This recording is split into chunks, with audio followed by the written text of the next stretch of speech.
This video is brought to you by Brilliant. Since Putin's invasion of Ukraine, Turkey's President Recep Erdogan has tried to balance being a NATO member against his relatively friendly relationship with Russia.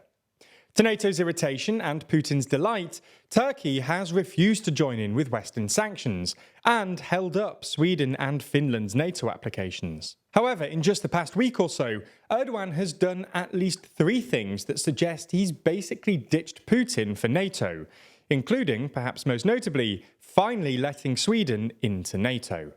So in this video, we're going to have a look at Erdogan's balancing act so far, how he snubbed Putin, and why Erdogan might be shifting to the West.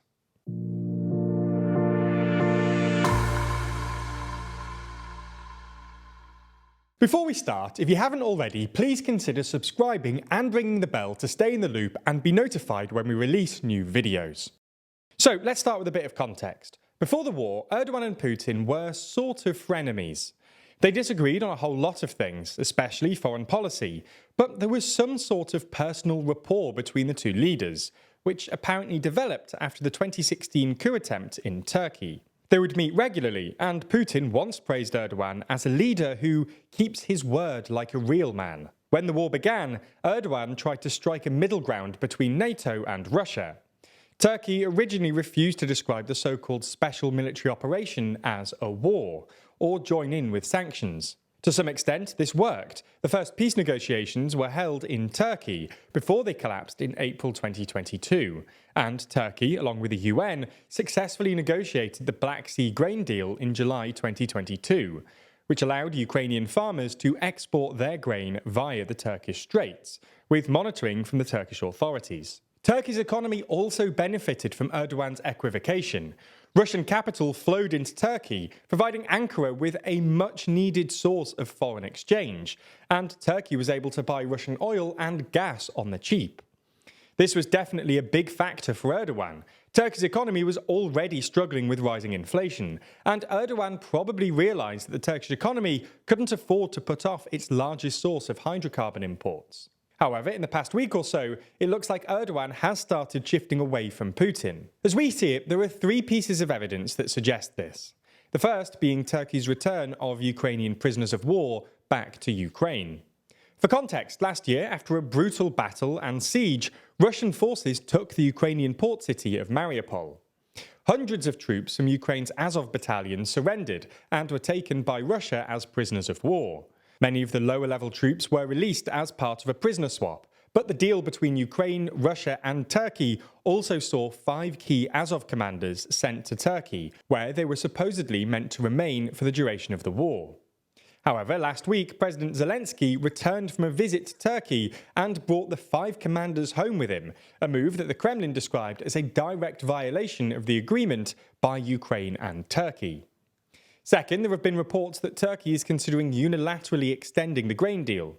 Apparently, Russia wants to pull out of the deal, but the Turkish Navy has also said they'll continue to accompany Ukrainian ships exporting via the Turkish Straits. In the absence of a deal, this would basically mean Turkey unilaterally defending Ukrainian exporters from Russian aggression, which won't go down well in Moscow. Our third piece of evidence is one that obviously won't go unnoticed. Erdogan announced this week that Turkey would finally drop its opposition and greenlight Sweden's application to join NATO, more than a year after Sweden and Finland formally applied. Now, Turkey wasn't blocking Sweden to appease Putin. Rather, Erdogan was trying to leverage his veto to get unrelated concessions out of other NATO members, including a closer relationship with the EU and F-16 jets from the US. Nonetheless, Erdogan's blockade delighted Putin, and the fact that he's lifted it hasn't gone down well in the Kremlin, which said the move would have consequences that will definitely be negative. In response to these recent actions, particularly on NATO and the Azov commanders, the chief of Russia's Federation Council Committee on Defense and Spending, Viktor Bondarev, said Turkey is sliding from a neutral country towards, quote, an unfriendly country. Meanwhile, the Russian news agency, TASS, reported the Kremlin had advised its Turkish partners to take off their rose-coloured glasses when it comes to Europe, adding that no one wants to see Turkey as part of Europe, not even the Europeans themselves. So why is this? Why has Erdogan decided to ditch Putin, or at least shift westwards?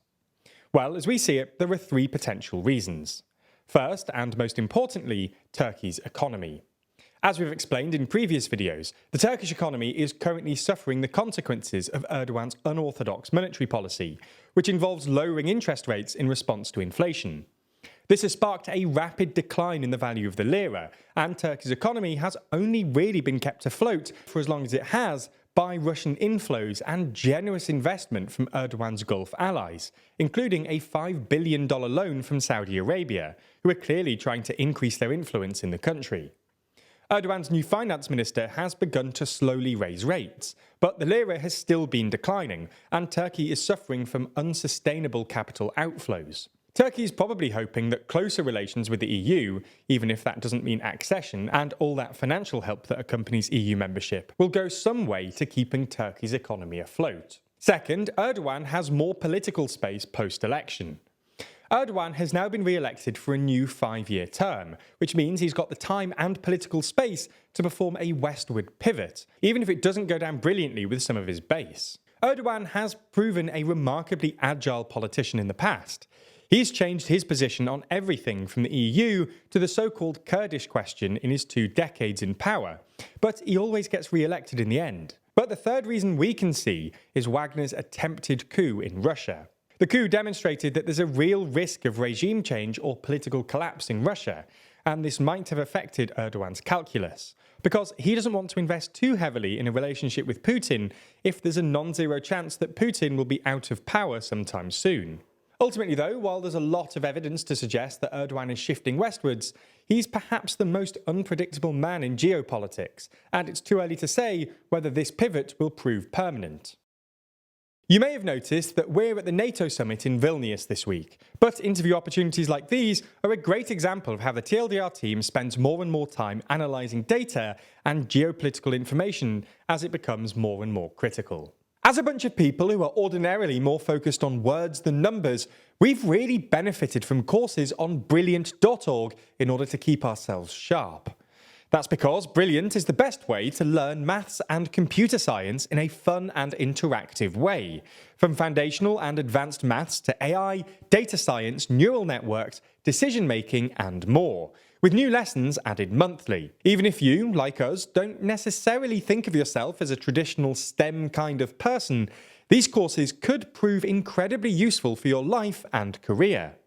Courses like data analysis and the fundamentals of statistics can help anyone ensure that they're properly understanding our increasingly data-driven world, which is good news if your boss suddenly asks you to analyse a trade war, an economy, or the collapse of a currency. You know, just hypothetically. Anyway, you can try everything Brilliant has to offer free for a full 30 days by clicking on the link in the description. Plus, the first 200 of you will get 20% off Brilliant's annual premium subscription. Thanks for your support and for watching TLDR.